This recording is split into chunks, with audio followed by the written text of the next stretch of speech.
Hi guys, this is the last set presenting the Everyday Hour with Jack and Joe. Today's topic, we were just talking about what it's like being a uni student in 2020. Now, Joe and I have the unique experience of graduating as bachelor students in 2020 during coronavirus, which has all been a pretty unique experience. And I know Joe's already graduated this semester. I'll be doing the following semester. What's your take, Joe? Well, it's been definitely a really interesting semester. Well, for starters, it was definitely actually still of a challenge for me because of the fact that everything was moved online. And personally, myself, I'm one of those people who like has to study in a room, Me too. and just like be there in the lecture. I felt like I study a lot more listening to the person talk while I'm actually focusing on my notes, rather than having to force myself to sit down and like actually look at my laptop and listen to them through the audio version. But it just showed how unprepared the university was to deal with something like COVID. 100%, and then they started to use different software to try and counteract that. It's been a lot weird, and it's been really weird, and I don't know if any university could have been equipped for it though. I don't think anyone was at all. I even made a joke about it in one of my lectures. It's like one of the lecturers said, "Oh, this is the first time we've ever done something like this, and we're completely unequipped for it. So we're just going to see what happens, and hopefully we'll roll with it." And then one thing I would do to like mock everyone is on the Zoom calls, I would like have a dodgy background. Like most people on meeting pages and stuff like that. Some notable characters in the background. Yeah, my favorite was the black guy with the giant wang. Oh god. Just to piss. Did people actually see that? Yeah, they people did. actually notice it. How long did you have it up for though? A good solid 5.5 minutes. Oh god. Yeah. It was a really, really boring lecture. I just thought, I may as well spice it up because it was towards the end and there was a complete lack of people in the lecture. That's the thing I noticed, like everyone's, at the start of COVID, everyone's positivity was like peaked in the first week and everything just like dropped off. Like I remember in the first week, everyone was just saying, we're all in this together, 10 push-ups, tag 10 people. They started out all kinds of weird, strange trends, like even with the celebrities doing the singing and then all those kinds of posts. And it was really, really strange. I remember like even it was getting to a really boring point during like a Zoom call and that, and I was just like, I want to get Domino's, and I got some Domino's. I came back with a Domino's thing, and I turned off my webcam, and I was just eating a pepperoni pizza. No, beef and onion. Sorry, beef and onion. I've got to be historically accurate. It was beef and onion. What were your main kind of like successes at uni for your bachelor's degree? What do you feel were your main successes? I felt personally the biggest successes was the discipline of being in uni. For those who really know me, know my sort of like know my background and all that, and it's that I've been working jobs ever since I was like 13 years old. So at the start of uni, I was already I sort of had a job, but it wasn't a big one. And then I started getting into the entertainment industry basically when I was like into my second semester. Yeah. And then into my second year at the start, I got a job working for TNT, and then that's when things started to really, really kick off. Yeah. And then plus towards the end of my bachelor's degree, I started working in the UFC gym. So for me, really, it wasn't uni itself. It was just the discipline of being there and willing to educate yourself. You were doing the kids party heroes as well. Yeah. And so I basically had, throughout the duration of uni, I had most of the time I at least had 2 jobs throughout the whole thing. A weekday job and a weekend job. So you were used to that kind of income that was coming in. Yeah. So basically, the thing is, university is not cheap. We can agree that it's definitely not cheap. And how it works in my family is, my parents have sort of brought me up to sort of pay your way. Because personally, my parents, I don't believe they ever went to university. So my dad left school when he was really young. I think he was about 15, 16, and started doing his apprenticeship. Yeah. So the sort of attitude in my family was, look, you got to get a job and you got to learn to understand it. 100%. Yeah. And personally, one thing I learned is, I know it's a weird thing to say, but when I was the first job I ever had was I worked in KFC, right? And I actually believe I learnt more important life lessons in a KFC than I did at university. Hell yeah, we haven't even got sponsors from KFC yet. don't you defame KFC on this podcast though. You know what? KFC's not gonna hit you. I'll hit you. I love KFC. Yeah. I love it. Don't you dare talk smack about KFC. I know you censor your words very, very much right now. Okay. Well, one thing I got to give a shout out to KFC Inaloo because that's where I started. But the reason why it was so important to work there is because one of the most critical skills I believe every human being should have is being thick-skinned. And I feel like a lot of kids our age, but 21. I mean, we're 21, but I feel like a lot of people our age, even some people older than us, just aren't equipped thick-skinned for that kind of stuff. Yeah, like if you work in any kind of retail or like hospitality job, you meet the craziest, kookiest people. Oh, shout out to the people right now working in retail and hospitality because those people we know quite a few that listen and they see all kinds of crazy people that come in. If it's not criminal, it's crackheads. It's you know, some people that are just downright nasty and they'll throw everything except the kitchen sink at you. You know, and then it's just being able to deal in situations like that, being able to take that kind of negative energy and that criticism, just take it on the chin and just get on with your life. Well, I feel like a lot of kids these days at university felt like they're supposed to, like, you know, change the world just because somebody didn't say something nice about them. Or they'd rather not have to deal with it rather than have the strength to cop it and then just not be affected by it, or be affected by it and then just going, hey, I can deal with it later. Yeah. I'll get on with the task I have at hand. Yeah. So it's like this. Here's one of the reasons why, and I know there's going to be a little bit of criticism for saying this, but I just got to get it off my chest because it's one of the things I didn't really like about university, and that's the concept of safe spaces. Oh, yeah. Okay.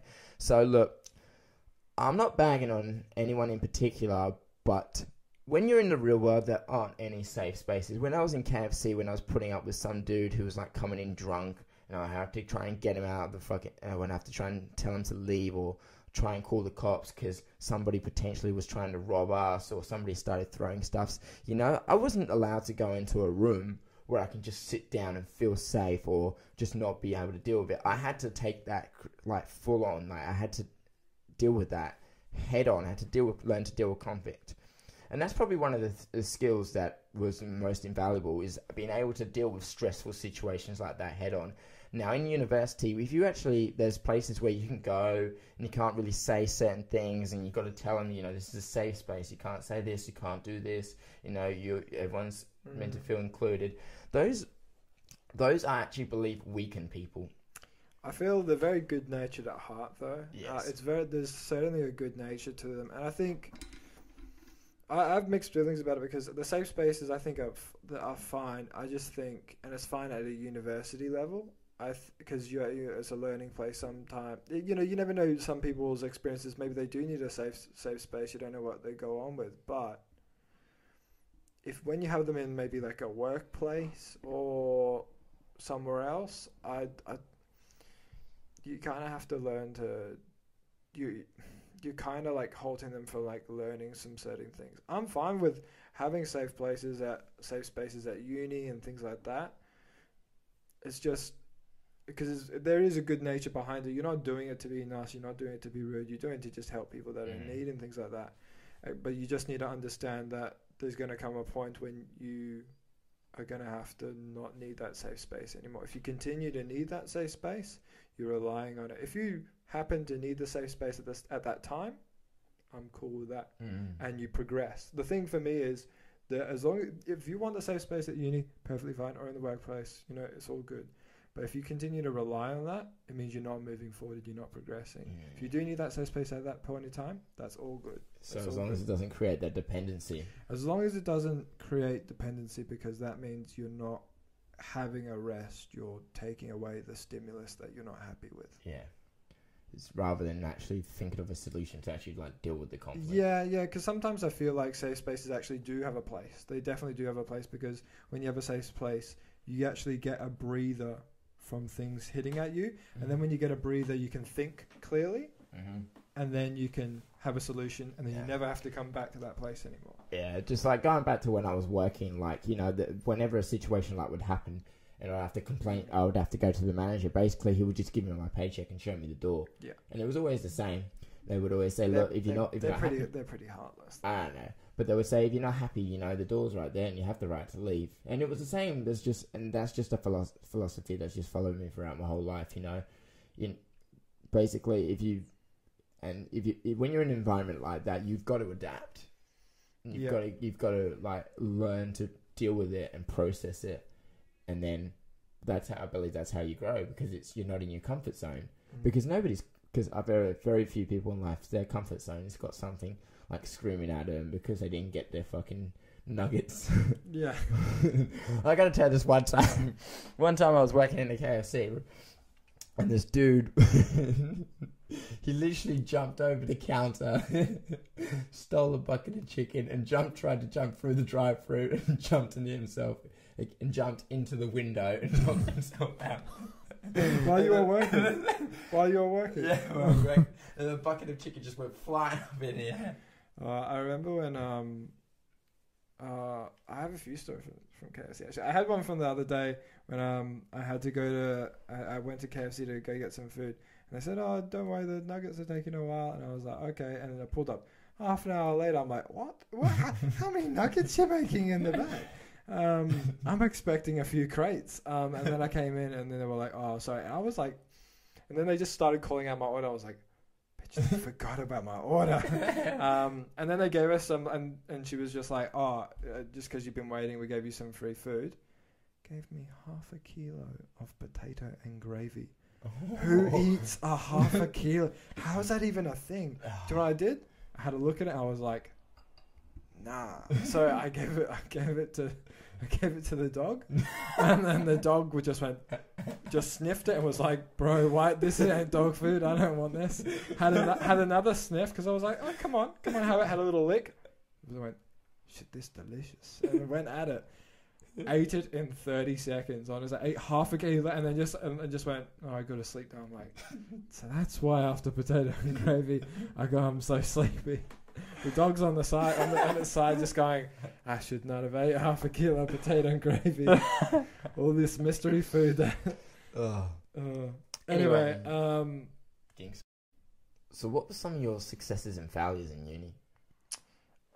Successes and failures. Because I'm not done yet. I've still got to do my prac at uni that I'm super excited for.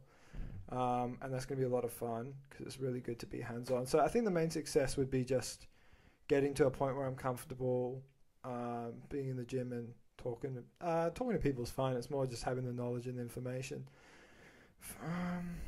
I think the main success was just getting into uni because it was kind of rough to get into uni in the first place.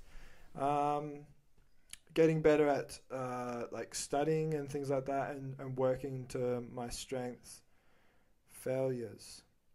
I think my main failure was not so much uni related, but this probably does relate to uni. Wondering what's going on with other people and comparing yourself to others and how everyone else is going and what other people are saying about what, and you just got to zone in and just think about what's going on with you and just not care so much. Don't care about what other people are saying. Don't care about what they're doing. It doesn't matter. You literally need to focus on you and what is important for you at this stage. Don't care about what other people are doing right now. Focus on what you do. And I think my main success, actually, one of my successes was probably because I did a different major beforehand from my first and my second year, and halfway in my second year I was reading my friend Sam's notes. He's a med student, and I was reading, and he was doing physiology, and I was reading it, and I was going, because he was going, "Oh, it's really rough. There's a lot of things to remember," and I was reading it, and I was like, "This is interesting. This is really interesting." This is when I was doing my exercise physiology unit. I was like, "This is so similar," and I love that unit. That was a good unit. It was a good unit. Now I switched the next semester. Oh, my grades went up so much better. I was actually so passionate about it. So I think the main success was actually figuring out what I was passionate about, even at uni. And if I wasn't happy with it for like a considerable amount of time, don't be too flippant that you just hate it and then you move on. Yeah. So that's actually one of the things I wanted to bring up for future uni kids. There's a lot of kids that are basically going to go into uni and they're probably thinking, oh, I don't know what I'm going to do with my life. I don't know what I'm going to do with my future. None of us do. Like, no one knows. No one does. Well, some people know exactly what they want from a certain point for a certain amount of time. That changes. Yeah, it changes. Everything, it all changes. But if you could go back in time right now, back to when you were 18 years old, in year 12, and you told yourself all the things that you did today, would you believe it? I certainly wouldn't. No, I wouldn't. And that's the point. You never know what you're going to do, and that's why you kind of just need to go with the flow. Yeah. Going with the flow is the main thing. So there's two things I want to just say to them. All the future uni students out there, or kids basically about to graduate high school this year. When you're out of high school and you don't know what you do, I want you to try new things. Try things. Because for me, when I got out of university, when I got out of school, I didn't want to go to university in the first place, but I went to university and I just tried doing sorts of things. And then when I was in university, I thought, oh, okay, maybe I'm pretty good at this. I should keep going. And then I realized somewhere down the track, you know what? I think I'm a pretty good public speaker, and I like to write jokes. I like to talk shit. So let's give stand-up comedy a try. And then there was another thing is like, I like coaching people. I love fitness. It's probably one of my biggest passions, Yeah. Let's go try being a personal trainer. You just got to take that first step. Just try something new. Like it's like this podcast, for example. Well, I was about to say, if you'd never gone to uni, we wouldn't have met. There you go. You wouldn't have learned these other skills and you wouldn't have gone to uni. Yeah, we encourage you to do a lot of new things, because sometimes when you start just the principle of trying new things, like I've never had mushrooms before, I've never had beef before, or you've never had noodles or ramen. You go to a new ramen joint, you meet new people that are going to be your friends, you learn new stuff. Like sometimes just the instance of just trying out new things as just the principle that leads to new things, because you would speak to that a lot with your public speaking skills, us talking a lot about comedy. And then it led to you doing, some comedy bits just as you're not doing it to become the next Bill Burr, but you're doing it as a personal challenge to yourself and just fun. Same way this podcast is, just a bit of fun. Yeah. The second thing I like to tell everyone is just embrace uncertainty. You know what I mean? Mm-hmm. Like being uncertain, like one of the legit fears that people say they're scared of the most is fear of the future, fear of the unknown. I think it's just better. Sometimes it's just best for people to just embrace the unknown. Embrace every possibility that could happen in the future whenever you succeed or fail, basically. Because it's not worth losing breath over or wasting precious time. Losing sleep over. Yeah. Nothing to lose sleep over. Definitely not. Because if you spend so much time worrying about the future, basically you'll lose complete touch of the present. And that's really what matters most of the time.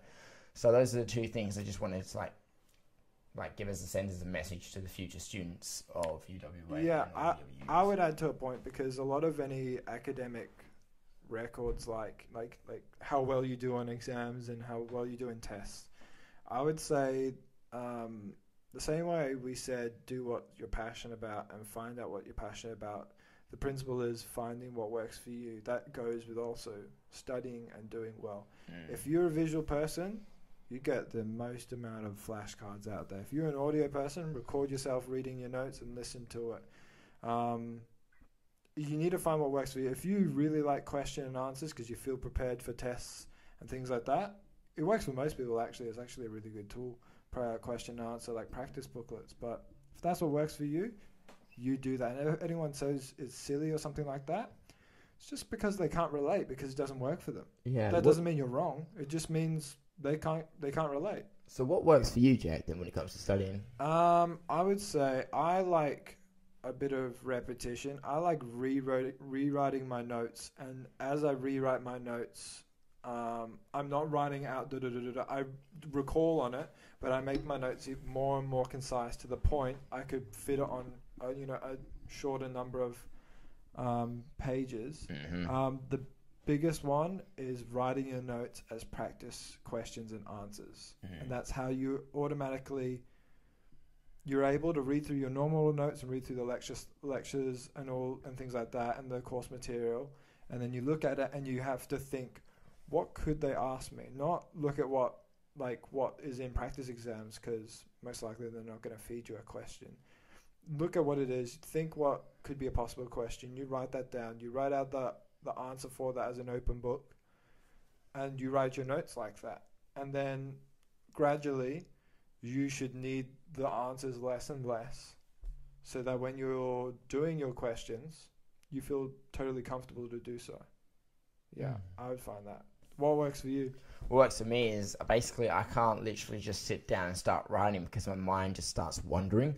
So I feel like I just have to be listening to something to be in the moment. You like to listen to either podcasts or things like that. That helps you out. It's almost like just like white noise, isn't it? Well, yeah, the reason why is because it gets me in the focus, because my mind just starts thinking, because it's not really 100% focusing on the notes, and you can only focus on the notes for so long. Yeah. You know what I mean? And then the reason, again, is just with repetition, you know what I mean?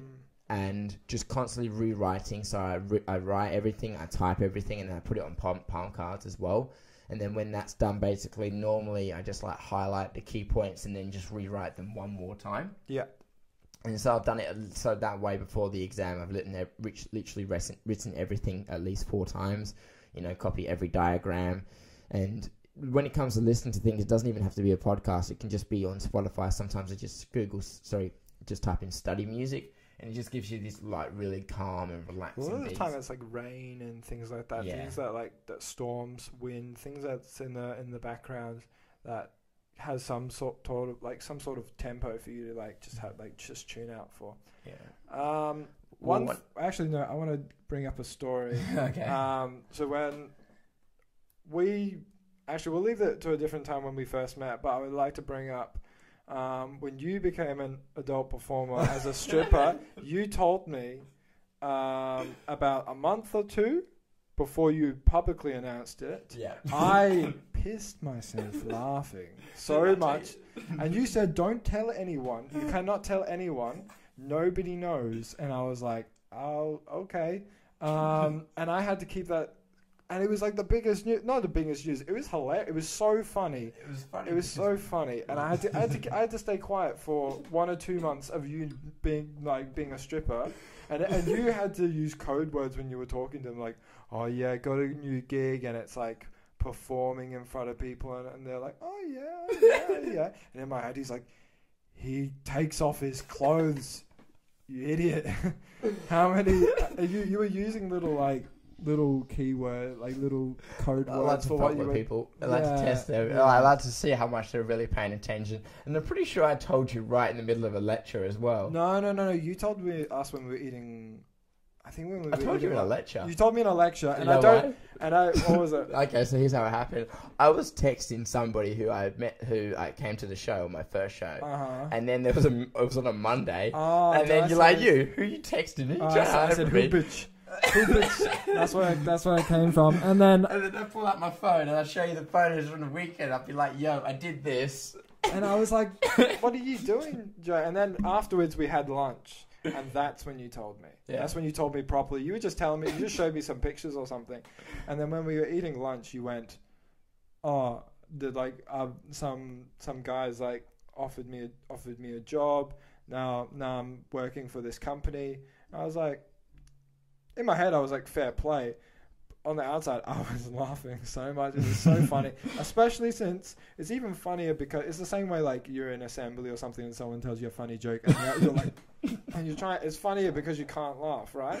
I couldn't tell anyone. And then when you were talking barefaced and you were like straight faced talking to people, I was the one walking away because I was pissing myself laughing. That's what was funny about it. It was fun times, man. It was good. But the thing is, one of the reasons why I didn't actually tell anyone is because I had to audition. Mm-hmm. So really what happened was, like, when I started working as a male entertainer, I did a couple of shows, and I was like, damn, this is so much fun. I actually really think I could do something with this. So then what happened was, I think it was the 2nd or 3rd day after I told you, but the first person I told was my little sister. And I was like, because in the house, like, when it comes to keeping secrets, my little sister is the best. And she, you know, and she was definitely someone I could trust. So when the whole thing went down, she was like, "Yep, cool." She didn't even act surprised. Yeah. And then you told your parents and that, and what did they say? So I told my mom. Mom thought I was joking. Uh-huh. And Dad was drunk at the time, and he was like, "Yeah, that's my boy. He's finally getting to." Oh God, Yeah. Mr. Turner, Mr. Turner. Yeah, but the thing is, I'm like, the reason why I love my parents so much is because I was kind of shooting it trying to tell them, because I thought, what are they going to say? For You know? sure. Because I went to like Trinity College, which is a big private school basically, and they kind of, I didn't. Doesn't really fit, and it's just like Yeah. private school. Young kid, had a lot of education, sporting background, going to university, and then there was male entertainer, and it didn't really work because a lot of people they always said, "Oh, you know what? Stuff these exams. I'm going to drop out and become a stripper." You did your exams and were a stripper at the same time. The math doesn't. True story. I actually used to do jobs before the exams and literally rock up, do the exams, still in my top shelf clothes, and then I would leave the exam and go do another job. Yeah, you could tell because your eyes were bloodshot and you had these big red weed eyes because you'd been slamming so much caffeine and you had no sleep. Yeah. Because they're really not late gigs, aren't they? Yeah, they were. Some of them actually were really late gigs. But the reason why is, for a moment before I started working in TNT, that was my only income.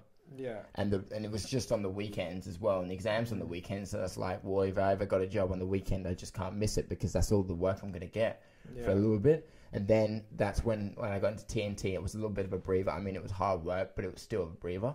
Yeah. But for me, just like kind of like opened my eyes to the world, and really just hustling and making money on the weekend and doing whatever it is you can to pay the bills. I mean, there's no set way to life. There's no one wrote the book on life. No. You know what I mean? You do whatever you really need to get on, and it's not a bad gig. Yeah, it's not a bad gig. Well, one thing it did to me actually was it kind of like desensitized me to going to clubs and parties.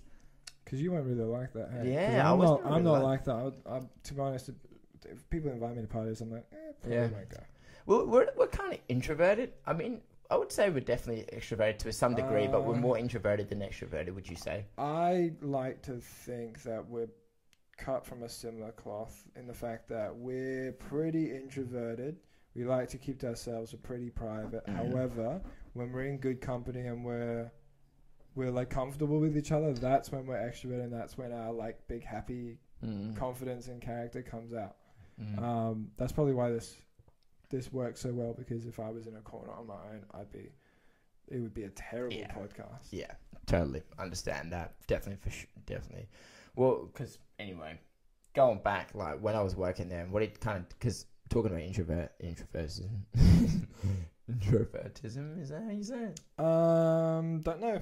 I have no idea. I can't tell you. Talking about being introverts when we go to the clubs, Jamie it's not. Tell us we never really felt compelled that we had to go out really or anything like that. And sometimes we'd go out. I mean, I went to a couple of uni parties myself, but I didn't feel like, you need to go. I just go because it was in the moment that I wanted to go. There was one, so in my whole time in uni, I went to 2 balls and 2 festival-style parties. Yeah. And really, I actually found the balls like the best experience. So the couple of kids... You got a few funny stories from the ball, though. The balls are the most notable ones anyway. Well, the reason why I liked it is... Well, the reason why I found it was funny because... When kids get to uni, this is the first time the parents have just like let the gloves off them, taking the cotton wrap off, and the kids just like they try to abuse the power as much as they can. They get exposed to things like alcohol and drugs for the first time, and because they don't know how to like deal with that stuff, or they don't know their tolerance to any of it, they just go haywire. Yeah, they're just young kids, but they've obviously hit that mark a bit too late compared to everyone else. So us. More, not mature people, but people that have experienced it a bit earlier on. Yeah. We look at them and we're just like, Yeah. So one of the things and the reason one of the experiences I had was when I went to a ball, and I was about, I think I rocked up at like 8, maybe 9 o'clock. But I know that the reason why was that the thing itself had only gone on for an hour. And by an hour, security was literally carrying people out of the room already. It's a free bar, isn't it? Yeah, it was a free bar, and kids were just abusing it. But the beer was mid-strength, and the wine was just like your standard white wine. They don't let you have full strength. They didn't have any full strength. So when you're a mid strength, it's mid strength pints. Still, that's a couple of standard drinks. But with mid strength, like there's guys who I know, and I'm sure there's a lot of men out there that can go on mid strength all night. You know what I mean? But for the kids, some of them are so small. Some of them are so tiny. You know what I mean? Oh, they weigh like 50 kilos. Oh yeah. A lot of the girls probably outweigh them, and then when they start drinking pints and that, they're like, oh. Yeah. So one thing that actually ended up happening was there was a lot of kids. I don't know what was going on in the moment, but kids were getting carried out by security, and I was like, "What the fuck? Are we super late or something? Is the party almost over?" And they're like, "No, it's just an hour in." So I get in there. I had a drink with my day at the time, and then we were having a good time. And then one thing I started noticing, bodies were piling up on the floor. And I just hit in, and then in my head I was like playing that song, "Let the bodies hit the floor, let the bodies hit the floor." It was like that. It was like that song from Drowning Pool. And then you sent me Snapchats. Actually, you sent me Snapchats joining. You were like, "Look at these lame people that are like already had like 1.5 standards, and they look like they're concussed. Like they're already drunk after like." People were dropping on the dance floor, and like there was a sniper in the building. They haven't even finished their pint, and they're already on the floor. I know. There was this one chick who, I'm not sure what she was on, but I would like to believe it was acid. She went around biting people. And then the security girl, and she was like trying to talk to these people. So she was trying to talk to this group of people, and there was this female security officer just literally came into the room, and she was pissed. She was so pissed, or she was the manager. One of the two, manager, but she was dressed in a suit, so that way I know she meant fucking business. Okay. And she was yelling at her friend to get her out, otherwise she was going to call the cops, because basically biting is like assaulting someone. And then there was this one, and she just turns around, and there was this one guy sitting on a chair, and she just grabs his hand and just takes a big chunk into it, like. No way. And then the guy just literally, her date's like, "That's it, we're getting out of here." Picks her up. Well, she's still got her teeth in the other guy's arm. No way. Yeah, and I went up to him. I was like, "Are you okay, man?" He goes, "I don't know." He's got like this big red gash and chunk in his arm. And I was like, "Jesus, is it the zombie apocalypse, or was she just on some really stepped on shit?" That was my story. Thank you for listening to my TED talk. Don't do drugs, kids. It sounds like what was that drug that everyone was really scared of, and it was like the zombie drug. Oh. I can't remember what it was. I know what you're talking about. It was a synthetic drug that hit the streets for a while. Yeah, it was like a bath salts kind of thing. Yeah, they were saying it makes you turns into World War Z or something. That's what it sounds like. She probably took that. That shit was lethal. That shit's actually lethal. A lot of people die from that. It was cooked up in some dude's bathroom. Yeah, and most likely. Anyway, how to make its way to. Look, if you're gonna party, know your limits. You know what I mean? Yeah, but that comes with experience. Some of them don't have that experience, so you can't hold it against them. They don't have the experience, so these things happen. It's just funny for those looking in sometimes. Mm-hmm. I want to ask you, what was the biggest what was the biggest lesson you learned from university? Biggest lesson? Because for me personally, education should be something that should follow you throughout your whole life. Like, you know what I mean? Like, once you get to school, I know some kids are like burnt out at the end of school. I get that. And then they get to university and they go for at least another 3 years and they feel even more burnt out. But the thing is, you throughout your whole life, you should be constantly trying to educate yourself. Because we're in an age right now where there's just an unlimited amount of information. And it's increased, not even that, but the information is increasingly becoming artificial. And one thing I'm always telling everyone is that you should always be trying to learn something new or better, further educate yourself every day. And it's like the podcasts you listen to, it's the books you read, it's the TV shows. I listen to a lot more podcasts. I try and. I will try and listen to stuff that's not just for the sake of listening. I'll try and have something that's a bit more productive and things like that. Yeah. The biggest thing I've learnt, kind of just working on your own internal world. Probably learnt is that everything needs to be specific, kind of to your own internal world. Because if it comes to like a workout or a diet plan or or your routine. It has to be, everything is specific to you. It needs to be that way because it just won't click that way.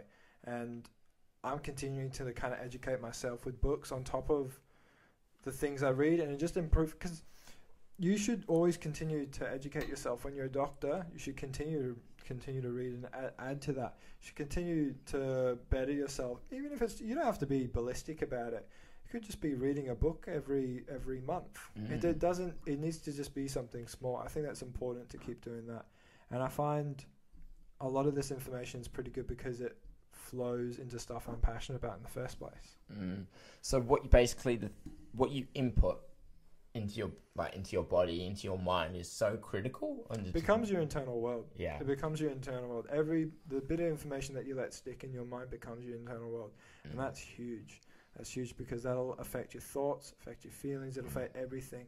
And sometimes it's important to remember some small pieces of information that wiser people than you know, and sometimes it helps you out of tough situations sometimes. And also, don't be afraid to talk to people. Don't be afraid to talk to friends that will probably sympathize or empathize, or talk to your parents. Your parents, have probably been in tough situations before, and they'll help you out as well.